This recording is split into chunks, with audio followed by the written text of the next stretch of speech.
இருப்பதில் நான் மிகவும் மகிழ்ச்சி அடைகிறேன். இன்று நாம் பார்க்க போகும் தேவ வசனம், தேவையற்ற களிமண் ஒரு அழகிய பாத்திரமாய் மாறும். எப்பொழுது என்றால், அது தன்னை படைத்த குயவனிடத்திலே தன்னை அர்ப்பணிக்கும் பொழுது அது அழகான ஒரு பாத்திரமாய் மாறுகிறது.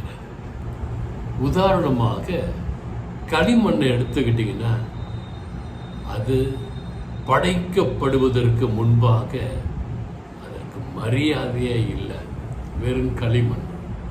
ஆனால் அந்த களிமண்ணை காலில் போட்டு பிசைவார்கள். ஏனென்றால் அது இறுக்கமாக வேண்டும், ஒன்றோடு ஒன்று ஒட்டி கொண்டிருக்க வேண்டும். தண்ணீரை போட்டு பிசைந்து